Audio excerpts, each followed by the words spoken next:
अस्सलामु अलैकुम वरहमतुल्लाहि वबरकातुहू। सीधी बात के ताज़ा तरीन प्राइम टाइम में आप लोगों का इस्तकबाल है।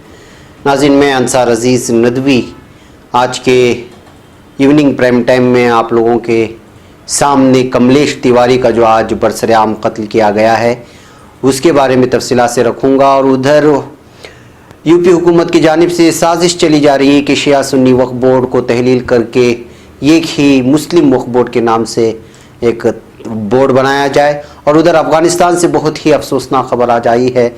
नमाज जुमा के दौरान मस्जिद में बम धमाके हुए हैं जिसमें कई हलाकतें हुई है। इसके अलावा तुर्की की जानिब से आज ऐलान किया गया है कि चश्मे अमन कार्रवाई को 5 दिन के लिए रोक दिया जाएगा। जहाँ नाज़रीन तमाम चीज़ों पर मैं तफसीलात से रोशनी डालता हूँ, उससे पहले आप लोगों से दरख्वास्त है कि जिन लोगों ने हमारे चैनल को सब्सक्राइब नहीं किया है वो ज़रूर सब्सक्राइब कर लें, हमारी वीडियोज़ को दूसरों तक पहुँचाने में हमारी मदद करें। बैकअप नाज़रीन, आइए बात करते हैं कत्ल कमलेश तिवारी के बारे में। हिंदू समाज पार्टी से वाबस्ता और हिंदू महासभा के सभा का साबिक सदर कमलेश तिवारी का आज जुमा के रोज़ लखनऊ में दिन दहाड़े गोली मारकर कत्ल किया गया। इसे गोली लगने के बाद ट्रॉमा सेंटर ले जाया गया जहां उसको मुर्दा करार दे दिया गया। इत्तलात के मुताबिक भगवा लिबास पहने हमलावर मिठाई का डब्बा देने के बहाने खुर्शीद बाग इलाके में वाक़ कमलेश तिवारी के दफ्तर में दाखिल हुए। हमलावरों ने अंदर दाखिल होने के बाद डिब्बा खोला, उसमें बंदूक निकाल ली और तिवारी को गोलियों से भून दिया। वारदात को अंजाम देने के बाद हमलावर वहां से फरार हो गए। कुछ मीडिया रिपोर्टों के मुताबिक हमलावरों की तरफ से गोली मारने से कबल तिवारी का धारदार हथियार से गला भी रेता गया था, यानी काटा गया था। कमलेश तिवारी ने जनवरी 2017 में हिंदू समाज पार्टी नामी सियासी जमात की बुनियाद रखी थी और वो उससे कबल हिंदू महासभा का कारगुजार सदर का ओहदा संभाल चुका था। वाज़ेह है कि कमलेश तिवारी गुस्ताखे रसूल सल्लल्लाहु अलैहि वसल्लम है। इसने साल 2015 के नवंबर माह में हिंदू महासभा का कारगुजार सदर रहने के दौरान लखनऊ में एक प्रेस कॉन्फ्रेंस में हुजूर पाक सल्लल्लाहु अलैहि वसल्लम की शान में गुस्ताखाना बयान दिया था, जिसके खिलाफ हिंदुस्तान भर में एहतिजाजी रैलियां इस मरदूद के खिलाफ निकाली गई थी। इस मलऊन को बाद में गिरफ्तार कर लिया गया और उसके खिलाफ कौमी सलामती कानून के तहत कार्रवाई की गई। हाल ही में इलाहाबाद हाई कोर्ट की लखनऊ बेंच ने इसके खिलाफ एनएसए को मंसूख किया था। लखनऊ की senior police superintendent Kalanidhi Nethani ने कहा है कि हमलावरों को गिरफ्तार के लिए पुलिस टीमों की तश्कील दी गई। रवा माह में यह दाएं बाजू के रहनुमा का चौथा कत्ल है। इससे कबल भारतीय जनता पार्टी के रहनुमा चौधरी यशपाल सिंह को 8 अक्टूबर को देवबंद में इसी तरह से गोली मारकर हलाक कर दिया गया था। उसके अलावा 10 अक्टूबर को एक और बीजेपी रहनुमा और साबिक तलबा रहनुमा कबीर तिवारी को भी बस्ती में गोली मारकर हलाक कर दिया गया था, जिसकी वजह से तलबा ग्रुपों ने तोड़फोड़ और सरकारी गाड़ियों को नजर आतिश कर दिया। सहारनपुर के देवबंद में 13 अक्टूबर को बीजेपी के काउंसलर धरा सिंह 47 को भी नामालूम हमलावरों ने गोली मारकर हलाक कर दिया था। ये तो कमलेश तिवारी की आज सुबह से जैसी खबरें पहुंचने लगी, मुख्तलिफ किस्म के डिबेट, सारी चीज़ें मीडिया में आने लगी और इस बात को मुसलमानों की तरफ इस वजह से कि इसके खिलाफ रैलियां हुई थी और ये गुस्ताख था, हुजूर अकरम सल्लल्लाहु अलैहि वसल्लम के खिलाफ इसने नाज़िबा अल्फाज इस्तेमाल किया था। इस वजह से इस मामले को मुसलमानों से जोड़कर देखने की कोशिश की गई है और मीडिया ने पूरी कोशिश की कि इस मामले को जो है मुसलमानों की तरफ लगा करके देखें। लेकिन जिस तरह से बयानात सामने आ रहे हैं कि तिवारी की जिस लोगों के साथ जान पहचान थी हमलावरों के साथ, यही वजह थी कि उनको जो है चाय पानी वगैरह का भी इंतज़ाम किया गया था। ऑफिस में रहने वाले एक शख्स ने बाकायदा इसका बयान भी दिया है और वहाँ पर एक मामले के सिलसिले में बात हो रही थी। इसी दरमियान में उसके साथ रहने वाले ने यह बयान दिया है कि उसको पान और चाय लाने के लिए बाहर भिजवा दिया गया, फिर उसके बाद ये मामला पेश आया है।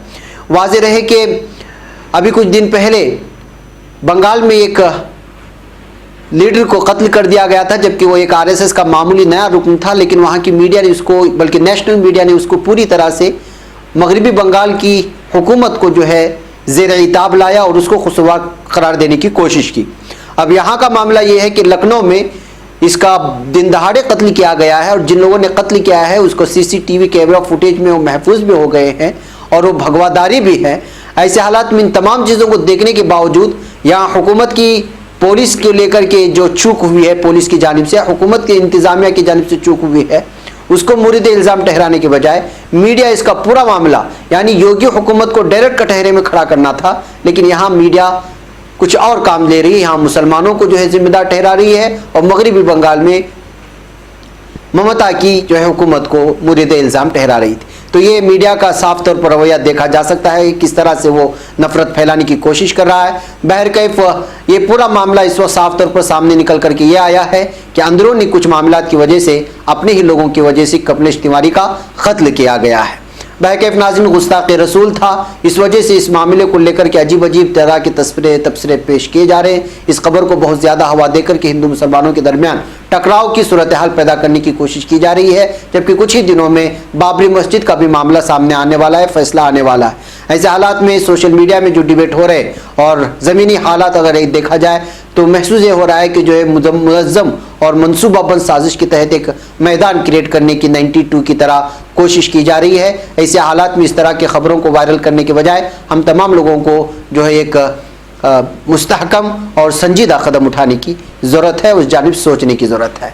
बहरकैफ नाज़रीन, ये संजय तिवारी माफ़ कीजिएगा मनीष तिवारी की बात हुई। अब हम बात करते हैं अयोध्या अराज़ी तनाज़े की समाअत पूरी होने के दिन यूपी सुन्नी वक्फ बोर्ड की तरफ से सालिसी पैनल के जरिए तजवीज़ देकर ज़मीन पर दावा छोड़ने की खबरें जो झूठी थी, उनके आने के साथ ही यूपी सुन्नी वक्फ बोर्ड के चेयरमैन जफर अहमद फारूकी भी मौजूए बहस बन गए हैं। इसके साथ ही एक न्यूज़ चैनल ने इनका एक मुबैना वीडियो भी नशर किया है, जिसमें वो इकरार करते हुए नजर आ रहे हैं कि भगवान राम का जन्म अयोध्या ही में हुआ था। इस सुन्नी वक्फ बोर्ड के चेयरमैन जफर अहमद फारूकी के सिलसिले में जो ऑडियो वायरल हो रहा है, बहरकैफ अभी तक ये खबरें निकल करके सामने आई कि कोई भी किसी भी तरह की जो है अपील कहीं भी दायर नहीं की है सिवाय एक आदमी की। लेकिन फारूकी की बातों से उत्तर प्रदेश में सुन्नी वक्फ बोर्ड के दूसरे अराकीन और अफसरान मुत्तफिक नहीं है। उनका कहना है कि फारूकी साहब कुछ भी कर सकते हैं। बोर्ड के एक अफसर ने बताया कि फारूकी हमेशा बरसर इख्तिलाफ पार्टी के साथ नज़दीकियां रखना चाहते हैं। मायावती के दौर में भी उनकी चलती थी, लेकिन जब अखिलेश यादव वज़ीर आला बने तो उन्होंने उनके साथ अपना ताल्लुक बना लिया। यहाँ तक कि बीजेपी की हुकूमत आने पर भी वो यूपी वक्फ बोर्ड के चेयरमैन बन गए, यानी कि जहां जिधर को हवा चली उधर के हम जफर इस फारूकी की अलामत बताई जा रही है। लेकिन अयोध्या मामले की समाअत के आखिरी दिन जिस तरह से वक्फ बोर्ड का रुख सामने आया, उससे मामला मुश्तबा नजर आने लगा। ज़राए का कहना है कि गुज़श्ता दिनों हुए कुछ वाक़यात को जोड़े तो लगता है कि फारूकी बीजेपी के गेम प्लान में फंसे हुए हैं। अभी कुछ दिन पहले योगी हुकूमत ने उत्तर प्रदेश में वक्फ की ज़मीनों और मिल्कियतों की खरीदो फरोख्त में बेज़ाब्तगी और मालिकाना हक मुंतकिली को लेकर सीबीआई जांच कराने की सिफारिश की है। हफ्ते के रोज़ ही यूपी की वज़ारत दाखिला ने कहा है कि इस सिलसिले में वज़ारत बराए पर्सनल को एक खत भेजा गया है। खत में यूपी के शिया वक्फ बोर्ड और सुन्नी वक्फ बोर्ड दोनों में ही मिल्कियतों की खरीद फरोख्त और मालिकाना हक मुंतकिली में बदउनवानी की जांच की बात की गई है। इसके अलावा इलाहाबाद और लखनऊ में इस सिलसिले में दर्ज 2 FIR पर भी दर्ज की गई है। ये सभी कार्रवाई उस मंजरनामे में की जा रही है कि उत्तर प्रदेश की योगी हुकूमत दोनों वक्फ बोर्ड को तहलील कर एक नया यूपी मुस्लिम वक्फ बोर्ड बनाना चाहती है। हुकूमत का मानना है कि अलग अलग बोर्ड होने से पैसे की बर्बादी होती है और कुछ नहीं। इस सिलसिले में उत्तर प्रदेश के वजीर बराए वक्फ मोहसिन रजा ने एक नामनिगार को बताया कि दोनों ही बोर्ड पर बदउनवानी का इल्जाम है और हुकूमत जल्द ही दोनों बोर्ड को तहलील कर देगी। उन्होंने ये भी कहा कि हुकूमत को तमाम मशवरे और ख़त मुख्तलिफ तबक़ों से मिले हैं, इसमें दोनों बोर्ड को जम कर देने की बात कही गई है। इसके बाद हुकूमत ने मुतल्लिका महकमे से इस बारे में मशवरा मांगा है। दिलचस्प बात यह है कि 1999 में उत्तर प्रदेश में बीजेपी हुकूमत के वज़ीर आला कल्याण सिंह ने वक्फ बोर्ड की तकसीम कर अलग अलग शिया और सुन्नी वक्फ बोर्ड बनाए थे और इस पर मोहसिन रिजवी कहते हैं कि तब की बात दूसरी थी। अब बोर्ड से जुड़े लोग गले तक बदउनवानी में डूबे हुए हैं। वक्त आ गया है कि वक्फ बोर्ड की सफाई की जाए। तो क्या इस सब की वजह से ही वक्फ बोर्ड के चेयरमैन जफर फारूकी बीजेपी के दबाव में हैं? वक्फ बोर्ड के तरीक़ेकार को करीब से जानने वाले एक सीनियर सहाफ़ी बताते हैं कि फारूकी साहब एक पढ़े लिखे शख्स है और उन्होंने धीरे धीरे अपनी जगह बनाई है। सीतापुर के BSP रुकन असम्बली से नज़दीकियों का फ़ायदा उठाकर वो मायावती के दौर में यूपी सुन्नी वक्फ बोर्ड के चेयरमैन बने। बहरकैफ नाज़रीन, अब ये साजिश पूरी तरह रची जा रही है योगी हुकूमत में कि किसी तरह दो वक्फ बोर्ड को जो है तहलील सुन्नी वक्फ बोर्ड को तहलील करके दोनों वक्फ बोर्ड को मिला करके एक मरतबा फिर एक नया तनाज़ा पैदा करने की कोशिश की जा रही है। बहरकैफ नाज़रीन, ये सारा मामला आप समझ सकते हैं कि क्या हो रहा है सुन्नी वक्फ बोर्ड में यूपी के। अब बात करते हैं अफगानिस्तान में। अफगानिस्तान में नमाज जुमा के दौरान मस्जिद में एक के बाद दीगरे 2 बम धमाकों में तकरीबन 30 अफराद हलाक हुए हैं, जबकि 60 से ज़्यादा जख्मी होने की खबरें आ रही। इतलात के मुताबिक हलाक शुदगान में बड़ी तादाद में नमाजी शामिल हैं। बैनुल अक़वामी खबर रसा इदारे के मुताबिक अफगानिस्तान के सूबे नंगहार की एक मस्जिद में नमाज जुमा के दौरान अचानक जोरदार बम धमाके हुए, जिससे मस्जिद के शीशे टूट गए और इमारत को शदीद नुकसान पहुंचा है। रेस्क्यू इदारों ने इमदादी कामों का आगाज करते हुए शहीद और जख्मी होने वालों को करीबी अस्पताल मुंतकिल किया, जहां 20 नमाजियों की शहादत की तस्दीक कर दी गई, जबकि 50 जख्मी हैं, जिनमें से 9 की हालत नाजुक है। नंगहार पुलिस चीफ का कहना है कि तहकीकात जारी हैं, ताहम हमले की नौयत का तयन नहीं किया जा सका। तालिबान समेत किसी भी शिद्दत पसंद तंजीम ने हमले की जिम्मेदारी कबूल नहीं की है। वाज़ेह है कि अफगान तालिबान और अमेरिका के दरमियान होने वाले अमन मुज़ाकरात का सदर ट्रंप ने आखिरी मराहिल में अचानक खत्म कर दिया था, जिसके बाद से अफगानिस्तान में हमलों में शिद्दत आई है, जबकि ताहाल सदारती इलेक्शन के नताइज का भी अभी तक ऐलान नहीं किया गया है। बैगैब नाज़रीन, अफगानिस्तान में जितनी भी पुरअमन रहने की या करवाने की कोशिशें की जा रही हैं वो लगातार नाकाम होती जा रही हैं, और जुमा के वक्त में मसाजिद में धमाका करना या करवाना अब न जाने ये किस साजिश का हिस्सा है।